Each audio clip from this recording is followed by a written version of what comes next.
Shalom, shalom, meus queridos, que o Senhor abençoe a sua vida, o seu ministério e a sua família. Que o Espírito de Deus te conduza a entender e a receber mais uma palavra de Deus.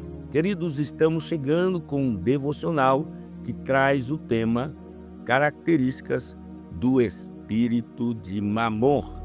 Eu sou o reverendo Milton Rodrigues e eu pastoreio a comunidade Nação Ministério Pleno. Nosso ministério fica na cidade de São Sebastião, no Distrito Federal. Somos um ministério que trabalha com libertação em alto nível e em profundidade e também restauração da personalidade, as áreas da mente, emoções, sentimentos e vontade. Queridos, para ministrar sobre características do espírito de Mamon, eu tenho um texto em Atos, capítulo de número 20, versículo 1, 2 e 3. Aqui eu gostaria de falar contigo sobre Paulo, visitando a Macedônia e a Grécia e voltando para a Ásia. O texto diz: cessado o tumulto, Paulo mandou chamar os discípulos e, tendo-os encorajado, despediu-se e partiu para Macedônia. E depois de andar por aquelas regiões e encorajar os discípulos com muitas palavras, chegou à Grécia e permaneceu ali 3 meses. Contudo, quando os judeus conspiraram contra ele, ao embarcar para a Síria, decidiu voltar para a Macedônia. Amados, esse texto é um texto muito interessante. Atos 20 nos apresenta momentos marcantes da jornada de Paulo, como sua viagem pela Macedônia e Grécia, a ressurreição de Eutico e seu discurso aos presbíteros de Éfeso em Mileto. Esse capítulo reflete a intensidade do ministério de Paulo e traz lições valiosas sobre liderança, organização e responsabilidade espiritual. Vamos então falar da viagem pela Macedônia e Grécia. Paulo, após um período de tumultos, reuniu os discípulos, encorajou-os e partiu para a Macedônia. Durante essa viagem, ele fortaleceu as igrejas e, ao chegar à Grécia, permaneceu por 3 meses. Ao descobrir uma conspiração contra a sua vida, Paulo alterou seus planos e retornou pela Macedônia. Ele estava acompanhado por vários cooperadores, como Timóteo e Trófimo, que demonstram a importância do trabalho em equipe no ministério. Também, queridos, houve a ressurreição de Eutico. Em Troade, Paulo pregou aos irmãos durante toda a noite. Um jovem chamado Eutico, que estava sentado no parapeito de uma janela, adormeceu, caiu do 3º andar e morreu. Paulo então desceu, abraçou o jovem e declarou que ele estava vivo. Esse milagre trouxe grande alívio à congregação, demonstrando o poder de Deus atuando por meio de Paulo. E vemos então o discurso aos presbíteros de Éfeso. Em Mileto, Paulo convocou os presbíteros de Éfeso para uma despedida muito emocionante. Ele lembrou sua conduta exemplar, marcada por humildade, lágrimas e perseverança diante das provações. Paulo enfatizou o seguinte: arrependimento e fé. Amados, a mensagem de Paulo era clara e abrangente, alcançando judeus e gregos. Também vemos aqui a responsabilidade espiritual. Ele alertou sobre a necessidade de vigiar contra falsos mestres e de pastorear o rebanho com zelo. E também temos um tópico importante, que é a independência espiritual. espiritual. Paulo incentivou os líderes a assumirem a responsabilidade por sua própria caminhada espiritual, sem dependência emocional de seus guias. E aqui vimos lições para a igreja atual. Preste atenção, queridos. Paulo demonstrou que um líder deve ser um exemplo de trabalho árduo e dedicação. Ele destacou que é mais abençoado dar do que receber e mostrou que a liderança espiritual requer organização e maturidade. Para os crentes, o desafio é desenvolver uma fé independente, firmada em Jesus, não em homens ou instituições. Também vimos a despedida e emoção no capítulo 20. Ao encerrar seu discurso, Paulo ajoelhou-se e orou com os presbíteros. A tristeza pela despedida foi profunda, especialmente pela declaração de que eles não o veriam novamente. Contudo, a esperança na graça de Deus e na herança eterna fortaleceu a todos. Amados, Atos 20 é um capítulo que inspira a responsabilidade espiritual e o compromisso com o Evangelho.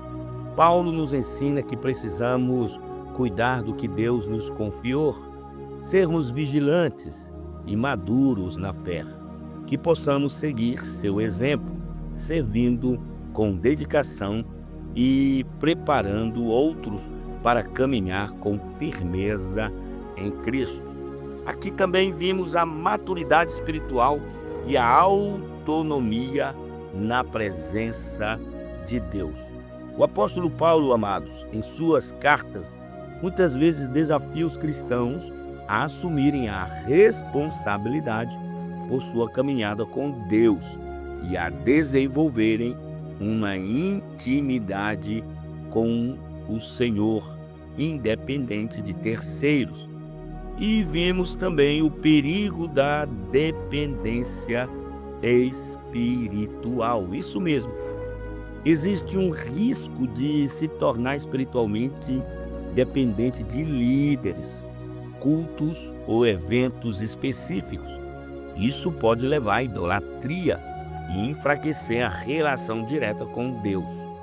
Um exemplo prático é se um líder ou um ministério específico parar, muitos se desviam porque sua fé estava ancorada em pessoas e não em Cristo. Também vimos aqui o chamado à autonomia espiritual. Cada cristão, queridos, é chamado a construir sua própria tenda de relacionamento com Deus. Isso exige constância na oração, leitura da palavra e prática da fé. Também a responsabilidade pessoal. Devemos ter uma responsabilidade pessoal. Ninguém pode terceirizar sua caminhada espiritual. Pastores e líderes fornecem direção, mas cabe ao indivíduo aplicar o que aprende e também crescer nessa caminhada. Formação de líderes e não de dependentes de ovelhas a águias.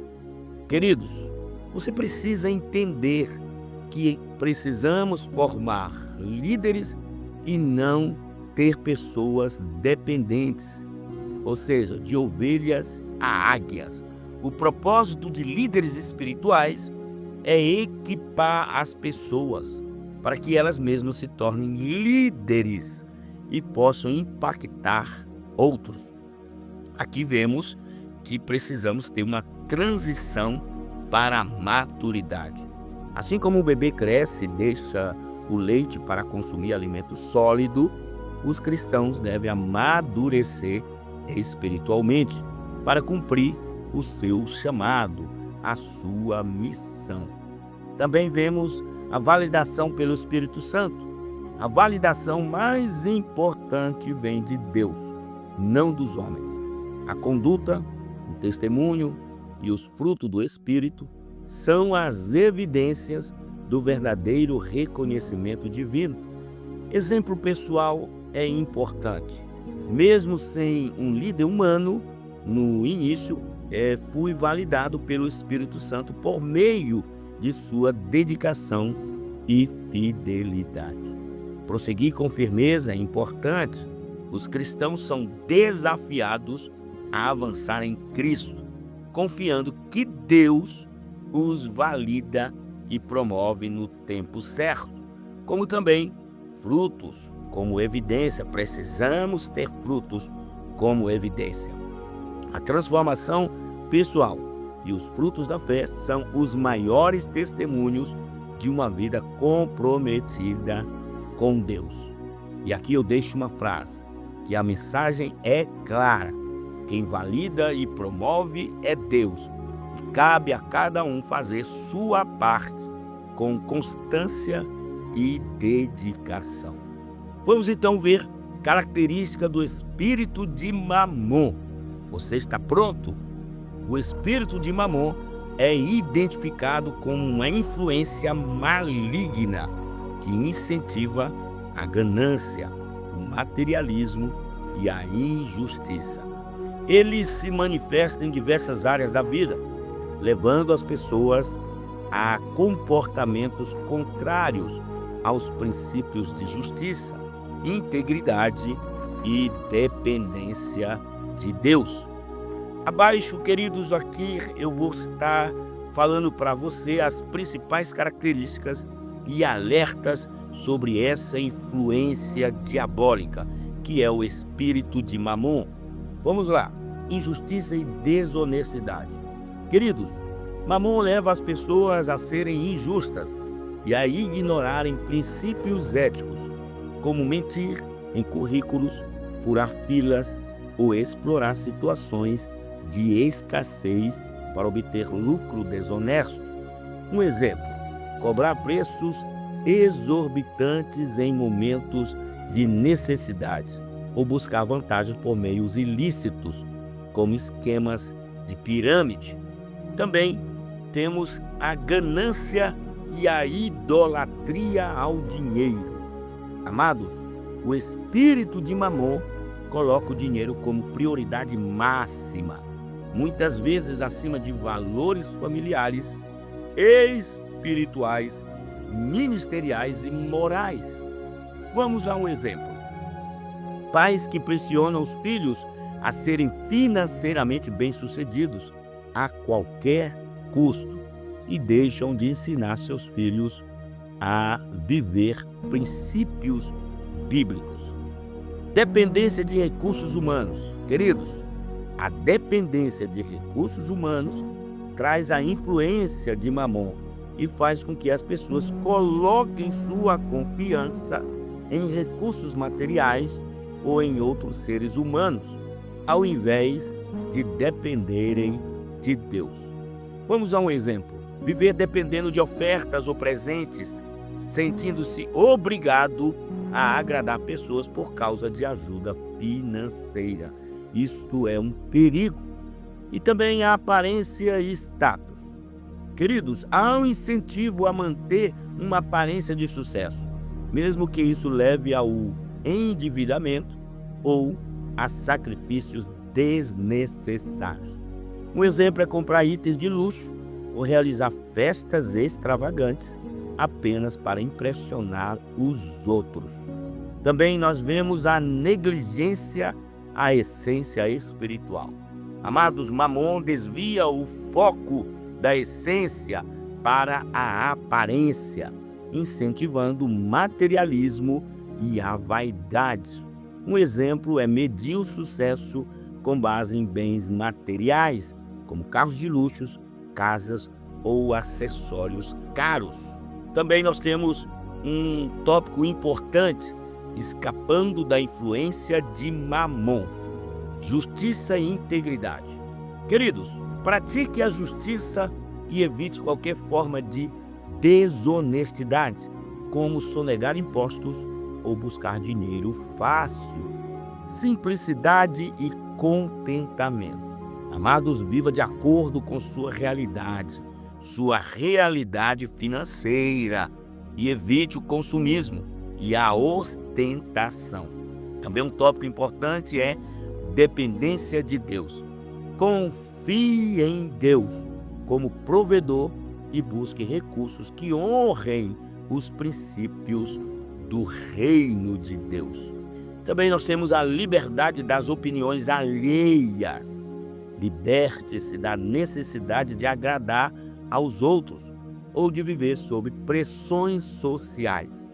E precisamos entender sobre prioridades espirituais. Amados, coloque Deus em primeiro lugar, valorizando mais a transformação espiritual do que as conquistas materiais. Agora, um tópico importante é rejeição ao dízimo e hipocrisia na igreja. Muitos criticam o dízimo, mas se beneficiam da estrutura que ele mantém, como cadeiras, água, luz e atividades na igreja. O dízimo é essencial para a propagação do evangelho e manutenção do reino. Mamon inspira a mentalidade de desconfiança. Pastores são ladrões. Essa visão é hipócrita, pois quem a sustenta continua usufruindo dos benefícios da igreja, não é verdade? Também nós temos o egoísmo e busca constante por vantagem. Amados, Mamon leva à obsessão por levar vantagem em todas as situações, mesmo que isso prejudique outras pessoas. Negócios devem ser justos para ambas as partes, refletindo ética e caráter cristão. Reclamar ao dar gorjetas ou esmola demonstra avareza e falta de generosidade. Obsessão financeira e medo da falta. Queridos, pessoas dominadas por Mamon vivem monitorando contas, investimentos e preços, temendo perdas ou fraudes. Essa ansiedade revela a falta de confiança em Deus como provedor. A mentalidade de escassez impede doações e ajuda ao próximo, enquanto a generosidade é um dos pilares da prosperidade divina. Também temos um tópico importante que é a corrupção e desonestidade. Mamon, queridos, promove atitudes corruptas, como enganar familiares em transações financeiras ou lucrar desonestamente às custas de outros. Ética deve ser prioridade, especialmente em negociações e no trato com os mais vulneráveis. Acúmulo sem propósito e mentalidade de aprovação. Preste atenção nesse tópico. Alguns acumulam riquezas para provar algo a si mesmos ou aos outros, vivendo presos à opinião alheia. Deus deseja que desfrutemos da vida com equilíbrio, valorizando experiências e relações, e não apenas bens materiais. E um outro tópico importante é relações desiguais no trabalho. Amados, empresários que não valorizam seus funcionários criam ambientes desmotivadores. A generosidade com colaboradores promove prosperidade mútua e fidelidade. Funcionários motivados que recebem recompensas justas são mais produtivos e comprometidos. A generosidade como arma contra Mamon. Isso aqui é importante. Presta atenção. Generosidade como arma contra Mamon. Mamon ensina a reter, mas Deus ensina a dar. A moeda da generosidade sempre retorna multiplicada. É necessário abandonar a mentalidade mesquinha e adotar uma postura de transbordar bênçãos em todas as áreas da vida. O espírito de Mamon é uma armadilha que desvia o foco da verdadeira prosperidade, que está em Cristo.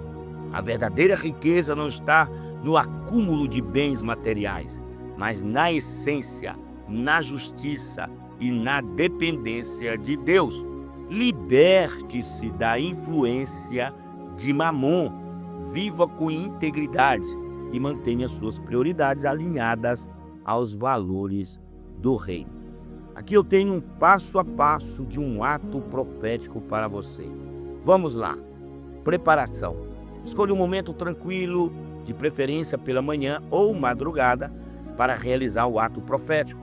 Abra todas as portas e janelas da sua casa, permitindo a circulação de ar. Coloque um louvor ou toque o som de um chofar para criar uma atmosfera espiritual.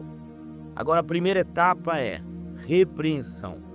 Entre em cada cômodo da casa e ore, declarando com autoridade: expulse o espírito de preguiça, procrastinação, desorganização, desculpas e bagunça.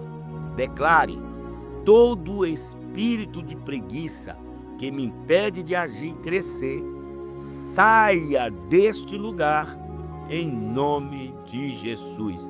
Repreendo toda desordem e sujeira espiritual e física que rouba minha produtividade. Seja, queridos, específico sobre o que você deseja expulsar de cada espaço. Vamos lá ao exemplo. No quarto, mande embora o espírito do sono excessivo e procrastinação. No escritório, repreenda a desorganização e a falta de foco. Segunda etapa é profetizar. Amados, após a limpeza espiritual, volte aos mesmos cômodos e profetize. Fale sobre o que deseja ver crescer naquele ambiente. Declare: eu profetizo organização e produtividade neste lugar. Aqui haverá criatividade, abundância e limpeza. Eu profetizo ordem e foco na minha rotina. Use palavras de poder para substituir tudo que foi retirado, restabelecendo a governança de Jesus neste ambiente. Agora, amados, a definição de leis para o ambiente. Depois do ato profético, estabeleça leis claras para sua casa e sua vida, que protejam sua produtividade e eliminem ladrões de tempo. Crie horários e limites como: primeiro, depois das 18 horas, não mexerei no celular. Ao acordar, dedicarei tempo para oração antes de acessar redes sociais. Terceiro, defina prioridades diárias e siga-as com disciplina. Um outro ponto importante é recompensas e compromissos.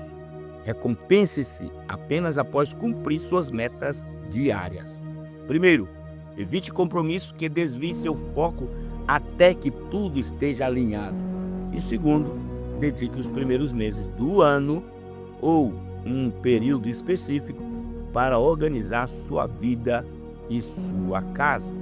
Alinhamento com o cônjuge é importante. Converse com seu cônjuge ou membros da família para alinhar as prioridades e estabelecer um ambiente cooperativo e organizado. Repita o ato profético quantas vezes for necessário, até sentir mudanças significativas. Use essa prática como meio de aumentar sua consciência espiritual e estabelecer um ambiente favorável para produtividade e crescimento. Agora, queridos, lembre-se: primeiro destrone o que não pertence ao Senhor. Depois, governe com a palavra e promessas de Deus. Queridos, se você ainda não segue as nossas redes sociais, já comece aqui pelo YouTube. Olha aqui embaixo, tem um botão se inscrever. Se inscreva em nosso canal. E após se inscrever, ative o sininho para que você receba notificações todas as vezes que lançarmos algo poderoso para a sua vida. E não esqueça, dê agora mesmo, o seu like e comente o nosso devocional. O que você aprendeu, o que você recebeu, o que mudou na sua vida com esta palavra. E também, queridos, estamos nas redes sociais. Lá no Instagram você vai colocar @Ministério Pleno. No Facebook você vai colocar @Ministério Pleno. E no TikTok, você vai colocar Ministério Pleno.news. Passe a nos seguir no TikTok. Você será muito abençoado. Meus amados, eu vou ficando por aqui. Um cheiro no seu coração. Até o nosso próximo encontro.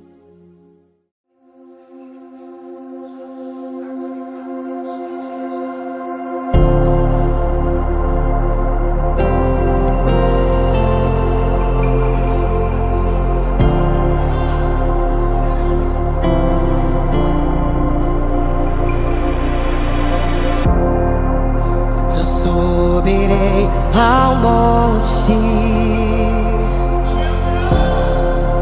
então eu clamarei ao Deus que me responde. Ali adoro.